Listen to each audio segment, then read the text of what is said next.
Hi everybody, it's Sandra here from Creating Spain. You can see here I have my Brother Scan and Cut mat. It is looking a little bit battered and bruised these days. I've used it for 2 months. Now the stickiness on it is not brilliant, and I usually end up finding that I have to tape things down on it because Brother apparently doesn't want us resticking our mats. Perhaps they should make them a little better then. Anyway, I did work out a file for the SDX mats when I got it, but I was trying to find a way that would make it a little easier to apply than the version that I did, and I have managed to do that. The mat measurements, by the way, it is 13 5/8 wide. That is such a strange measurement. Or, if you like me to use metric, 34.7 centimetres. I've managed to make it so that, oh the irony, you can actually cut it out on your normal SDX mat with a 12-inch piece of vinyl. I even had to cut my vinyl down because I buy mine on a roll and it was wider than that. So the file is going to look like this. I just need to take the vinyl and weed it if I can find the edge of the paper. Now when you're weeding this, I suggest, like I'm doing at the moment, that you keep it on the mat because it's a lot easier if your paper is being gripped and is nice and flat. Just make sure that one piece stays down where it's supposed to be. Yeah, come on, stay put. Stop lifting up. There we go. Okay.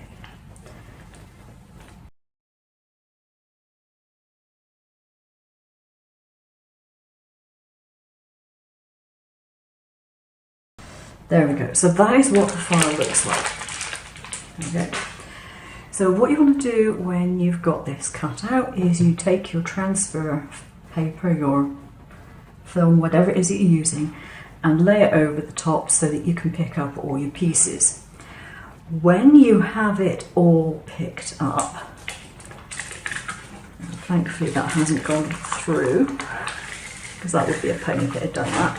I can keep this to use another time because I'm not in need of it at the moment. Okay, so what you do when you have your transfer film is you pick it up and you place it over the backing again, but you leave these two longer pieces, these two pieces here, you let those actually go over the edge of your backing paper. And the reason you want to pick it up like that is so that you can move it and you can put it in the right place. If you've got all the back of this sticky, imagine this is your transfer film and all that is sticky, it's a real pain in the neck if you happen to put it down slightly wrong and then you have to try and move it. And generally when you do that you end up having to completely redo it because you can't pick things off and put them back in the right place.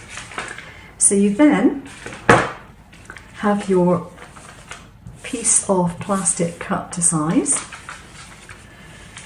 and these pieces here you put at the very top edge of your sheet of plastic. That's all they are there for.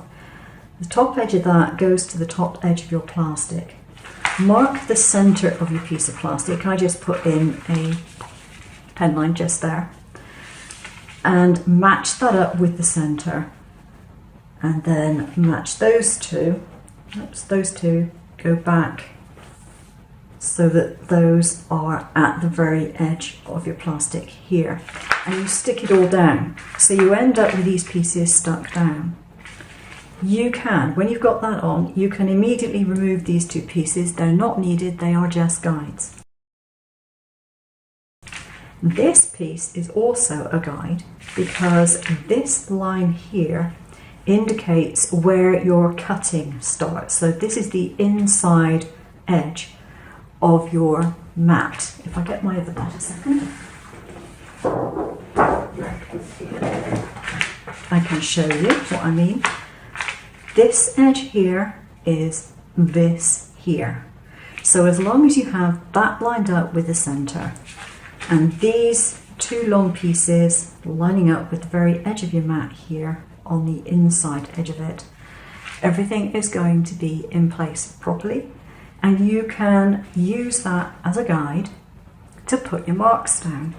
Now, to do your marking up, if you want to bother with it, and you might not decide to bother, what I've done is I've created this. Now, this happens to be a 12-inch square stencil paper or plastic.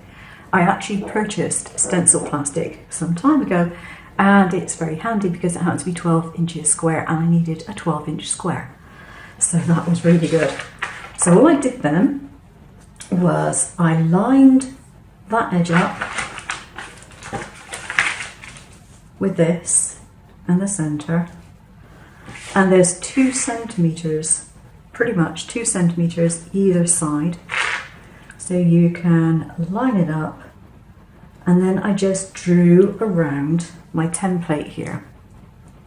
You notice it has lots of holes in it, and these are so you can mark the inches on your mat. They may not be absolutely 100% totally accurate, but they're near enough. They really don't need to be any more accurate than that. And of course you keep this to use again.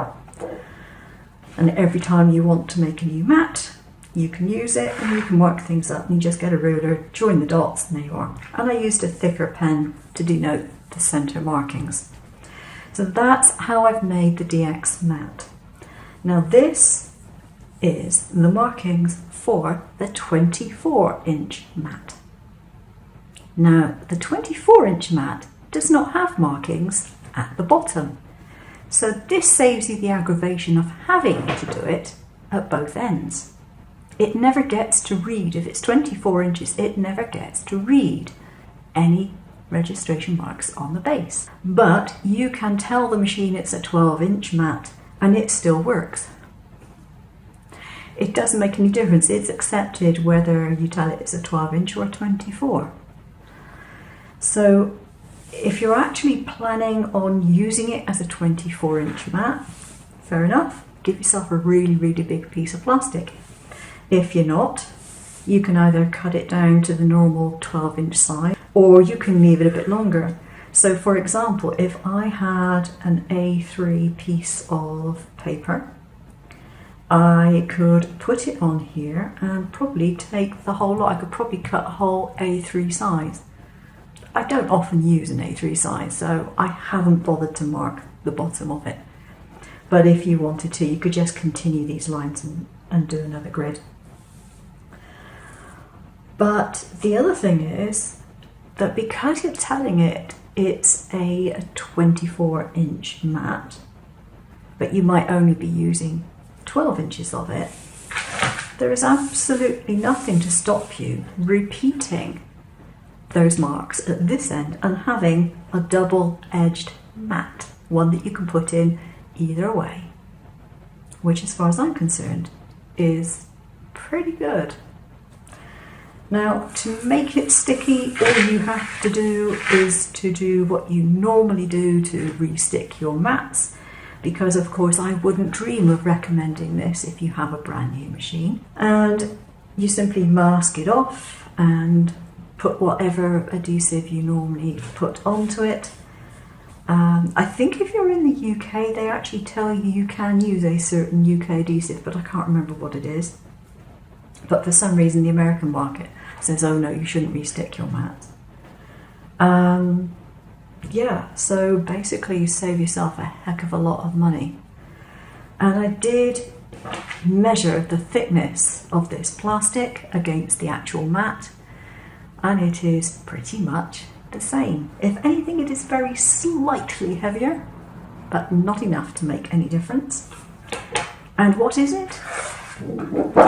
It's a for sale sign. And I can actually make 2 of these mats for 1 for sale sign, which cost me all of about €2.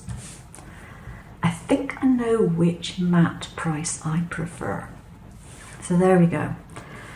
I've told you how you can do it. Of course, this is not something that they are going to want you to do, and I wouldn't recommend it on a brand new machine. But if your machine is out of warranty, well, the choice is yours. Thanks for watching. Take care now. Bye bye.